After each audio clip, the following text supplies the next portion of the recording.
안녕하세요. 오늘 당신과 함께 깊이 파고들 주제, 바로 동두천 씨와 미군 공여지 문제입니다. 네, 이게 벌써 70년이 넘은 이야기인데, 국가 안보 때문에 동두천 씨가 정말 오랫동안 큰 희생을 해왔잖아요. 맞습니다. 당신이 공유해주신 자료들을 보면서, 이 상황이 정말 절박하구나. 그리고 뭘 요구하는지 좀 명확하게 알아보는 게 오늘 저희 목표입니다. 네, 그렇죠.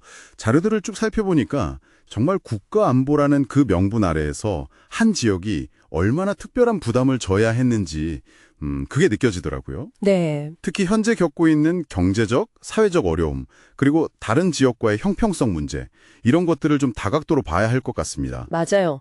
자료 딱 처음부터 그 숫자가 나오는데 시 전체 면적의 42%요. 네, 42%. 이게 70년 이상 미군 기지로 쓰였다는 거잖아요. 와, 이게 여의도 7배가 넘는 크기라니까 도시가 뭐 제대로 발전하기는 어려웠겠네요. 그럼요.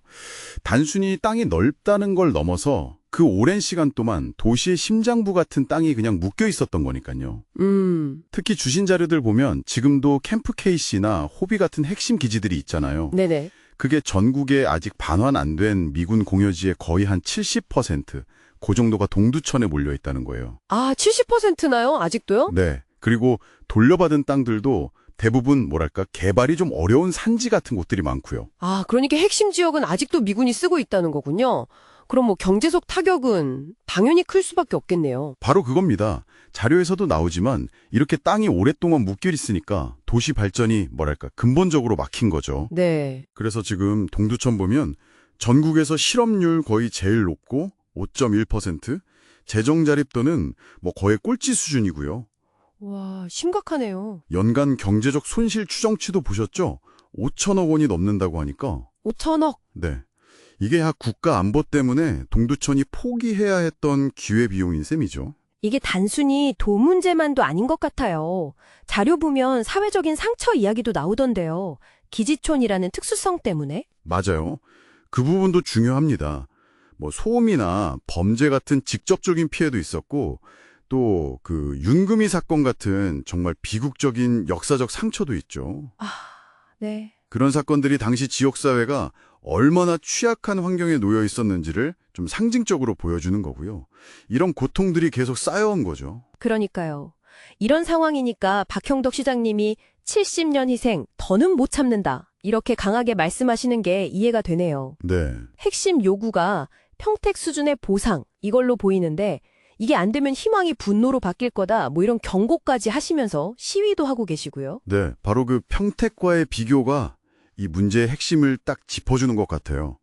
자료에도 나오지만 평택은 미군 기지 이전하면서 정부 지원을 거의 19조 원 가까이 받았잖아요. 19조 원이요. 와. 네. 근데 동두천은 시 면적의 42%를 70년 넘게 내줬는데 평택은 한 6% 정도 면적에 기간도 훨씬 짧았거든요. 부담은 동두천이 훨씬 컸는데 지원은 비교가 안 될 정도네요. 그럼 결과는 어떻게 달라졌나요? 결과는 완전히 반대죠. 평택은 그 지원 덕분에 인구도 엄청 늘고 발전했는데 동두천은 오히려 인구가 줄고 경제는 더 어려워지고. 그러니까 당시에 쓴 자료들도 그걸 명확히 보여주는 거예요. 이게 그냥 예산 얼마 더 주고 말고의 문제가 아니라 국가안보 부담을 어떻게 공정하게 나눌 거냐, 정의의 문제라는 거죠. 네, 그렇죠. 그래서 동두천 씨가 구체적으로 원하는 게 뭔가요? 자료에 여러 가지가 있던데요. 일단 제일 시급한 건 아직 반환 안 된 캠프 KC나 호비 같은 그 주요 기지들, 이것 빨리 돌려달라는 거고요. 그리고 명확한 보상 계획을 세워달라. 이게 우선이고요. 네. 또 실질적인 지원을 받으려면 법이 필요한데 그래서 특별법을 새로 만들거나 기존 법을 좀 고쳐달라고 강하게 요구하고 있죠. 법 개정까지요? 네.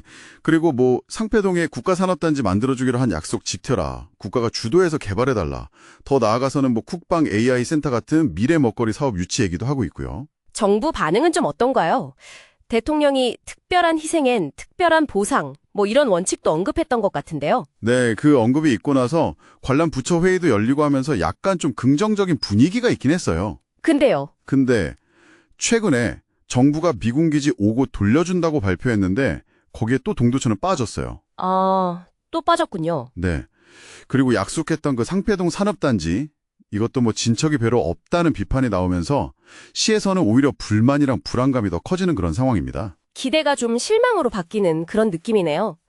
이게 뭐 법적으로도 좀 문제가 있는 건가요? 네, 그 지적도 있어요. 지금 있는 주한미군 공여구역 주변 지역 등 지원특별법이라는 게 주로 이미 반환된 땅 개발 지원에 좀 초점이 맞춰져 있다는 거예요. 아, 반환된 땅이요. 그렇죠. 그러니까 동두천처럼 핵심 기지가 아직 미반환 상태로 남아 있어서 계속 고통받는 이런 현실은 제대로 반영하거나 지원하기에 좀 법적인 한계가 있다. 이런 분석인 거죠. 오늘 저희가 당신이 공유해 주신 자료들 보면서 동두천 씨가 70년 넘게 짊어져 온 그 국가 안보의 무게, 또 그 때문에 겪는 심각한 위기, 그리고 평택과 비교하면서 드러난 어떤 형평성의 문제, 정부를 향한 그 절박한 외침까지 정말 깊이 있게 들여다본 것 같습니다. 네. 이 문제가 정말 복잡하고 시급하다는 걸 다시 한번 느끼는 시간이었네요. 마지막으로 당신께 이런 질문 한번 던져보고 싶습니다. 자료들이 보여주듯이 단순히 돈으로 보상하는 걸 넘어서요, 국가 안보 때문에 이렇게 오랫동안 희생하고 또 깊은 사회 경제적 상처를 입은 지역을 진정으로 치유하고 미래를 열어주려면 국가는 과연 무엇을 해야 할까요? 그냥 지원만 하는 게 아니라 진정한 의미의 회복적 발전은 어떤 모습이어야 할지, 이건 우리 모두 좀 같이 고민해봐야 할 지점인 것 같습니다.